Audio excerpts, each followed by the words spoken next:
So wreaths are a really fun way of using foliage from your garden to make a nice display on your door all year round. So you can make a different one per season if you want to. So I'm going to have a go at making an autumn one using stuff that we've foraged around the gardens here. So I'll give it a go. I'm not a florist, just as a disclaimer. We've got a few bits and bobs that you'll need to make a wreath. So we've got a wreath ring that we've just picked up from a craft shop. We've got some sphagnum moss and some floristry wire that we got from one of our Parker's garden centres. I've got a glue gun for just adding bits. You don't need a glue gun, but I'm just going to use one to add conkers, but you don't need to do that.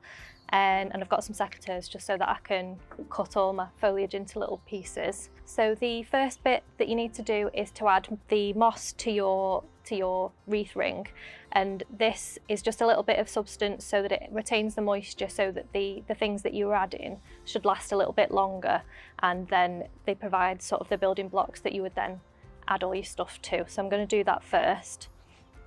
So I've got just some galvanised wire, floristry wire that I've got from the garden centre. You can use green, but we only had silver, so I'm going for silver.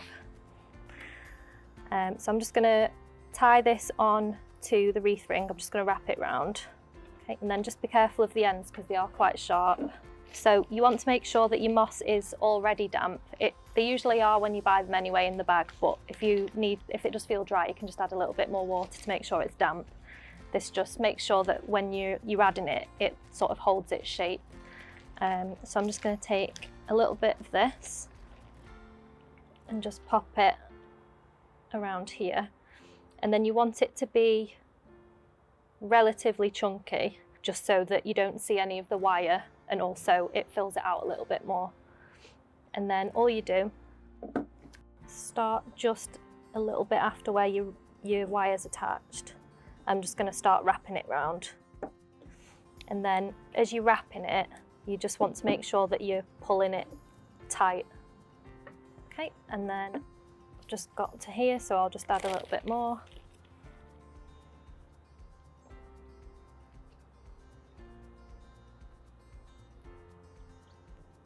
Okay, and you just want to continue doing this all the way around. I'm starting to see wire now, so I think I must have got back to where I started from.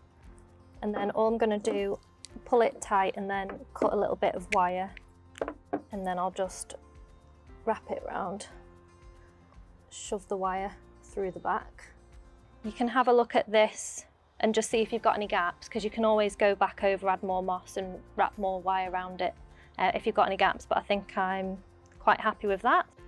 So now it's time to add all the foliage. So I've just got a bit of fir, I've got holly, a little bit of crabapple, just for a little bit of berries as well, and then a little bit of coppery sort of cherry tree. So I think first I'll start with a little bit of this. So I'll just cut a bit off. What I've seen people do is they'll just get a few bits and bobs and hold them up together and see if they like how it looks, and then wrapping it on with wire. You kind of want to follow the shape of the wreath, so I'll probably start off here, and just as we did before, I'm just going to start off with a bit of wire. So I'm just going to pop the end into the moss and then just start tying it on like that. As you go in, you sort of add all the new foliage over the top of the ends of the last bit, covering the wire and the ends of the branches. So I'm just going to wrap this next bit on. And then any of the stalks that's sticking out, you can cut them off. Okay.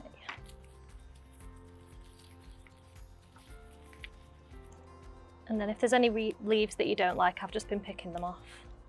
So I think I'm just going to pop that there because it'll cover a little bit of that wire from the start. Okay, and I'm just going to cut the wire, and then I'll just push it into the moss at the back. Okay, so that's my finished bit with the foliage. So as you can see, I've tried to use berries all the way around. Now I'm just going to add a few bits and bobs, like I've got some little mushrooms and I've got some conkers as well, which you can glue gun on. If there's any wire showing, you can use them to hide the wire a little bit. So I'll add a few of these. And for these, I'm just gonna use wire, so I'll just pop a bit of wire off. I'm just gonna fold it in half, a little bit like a hair clip. I'll just pop them through there, like that, and then you shouldn't really see the wire too much, and then I'll use this to poke it through and tie on the other side. Put one here, I think. Okay, and then I'll just twist that round on the other side so it's tight. And that should be secure now. So I'm just going to add a few conkers now. We have a glue gun, so I'm going to use that. But if you don't have a glue gun, don't worry. You can just use wire like I've used with the other stuff. Glue is on.